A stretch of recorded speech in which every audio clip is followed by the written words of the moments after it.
निगम का साफ़ सफाई को लेकर के बैठक की और इस बैठक के दरमियान आपने देखा होगा कि एक रांची नगर निगम का सोच होता है कि पहला काम रांची नगर निगम का है। हम कहते हैं कि नगर निगम का मूल काम है साफ़ सफाई, और इस साफ़ सफाई में कोई कंप्रोमाइज़ नहीं। इसके लिए आज हमने बैठक बुलाया। पूरे शहर में दिन और रात हम काम कर रहे हैं, लेकिन हमारे पास में एक आउटसोर्स कंपनी है, और आउटसोर्स कंपनी जोंटा, जिन्होंने पूरे शहर में अटेंडम डस्टबिन लगा लिए हैं।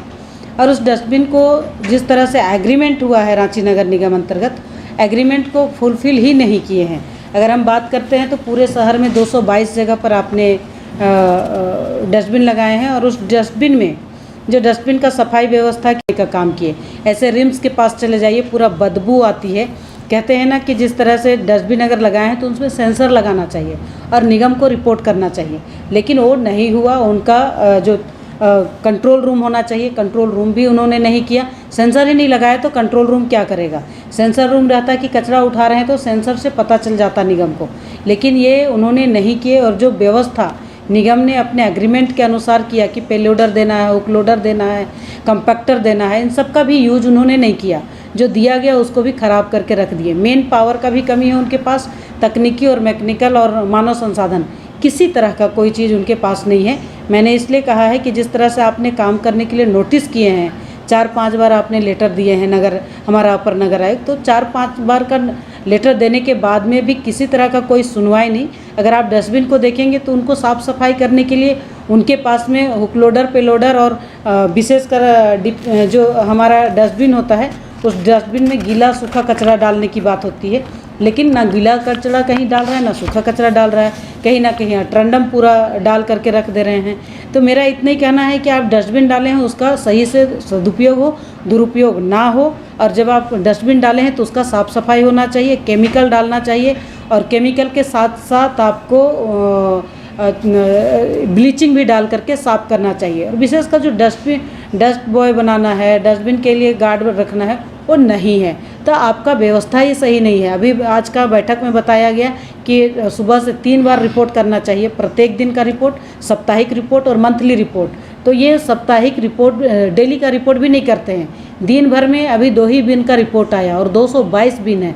मैंने इसके पास मानव संसाधन का या तकनीक किसी तरह से वो सक्सेसफुल नहीं है। तो हमने निर्देश किया है कि जहाँ जहाँ बिना मतलब का बिन लगाए हैं उस बिन को निकाल दीजिए। हमें लगता है रांची में जो हमारा स्लम एरिया है, उस स्लम एरिया में बिन को लगा देने से गांव का लोग झाड़ू उड़ू करके कचरा एक जगह गड्ढा में जमा करता है, उससे अच्छा बिन में डालता तो गांव भी साफ रहता, सुंदर रहता। आप रोड में लगा के रोड को बर्बाद किए, और रोड के बाहर कचरा है। तो किसी तरह से आपने एग्रीमेंट को फुलफिल नहीं किया, इसलिए हमने 1 महीना का समय दिए हैं। इस जितना भी एग्रीमेंट में लिखा है उसको पूरा फुलफिल करें। अगर पूरा फुलफिल नहीं कर पाते हैं तो 1 महीने में उनको टर्मिनेट कर दिया जाए।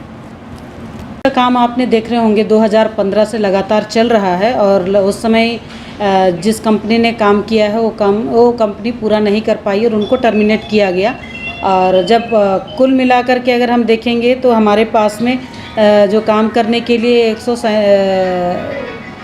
167 किलोमीटर का काम था, जिसको ना करके 70 किलोमीटर तक ही हो पाया है। और अभी जो पहले का काम शेष रह गया है 113 किलोमीटर, उसको अभी की नई कंपनी है वो उस काम को करने के लिए तैयार है।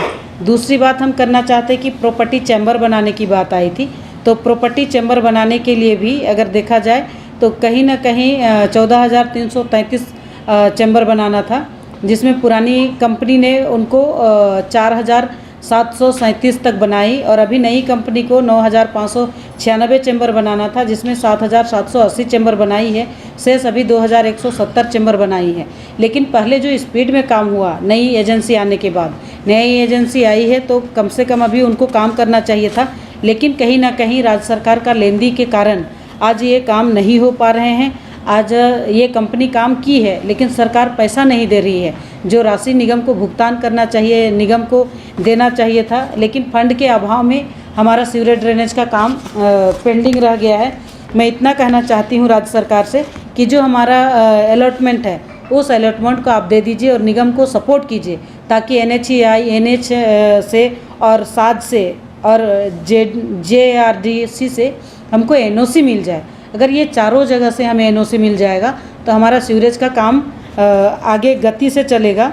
और हम कह सकते हैं कि जो 9 किलोमीटर का काम इन्हों का बाकी था वो पूरा कर 6 किलोमीटर तक किया है, शेष 3 किलोमीटर बाकी है जिसको टैंक लाइन से जोड़ना था। तो कहीं ना कहीं राज्य सरकार के फिसड़ी के कारण नगर निगम का काम नहीं हो पा रहा है और यह काम अभी 2023 फरवरी में कंप्लीट होना था। तो अब करने में बहुत दिक्कतें आ रही है। मैं इतना कहना चाहती हूँ राज्य सरकार से कि जो सीवरेज का हमारा अलॉटमेंट है उसको जल्द से जल्द दे दीजिए, ताकि हमारा सीवरेज का एक फर्स्ट फेज का काम कंप्लीट कर लें और दूसरा फेज को हम काम करने के लिए तैयार हो सकें।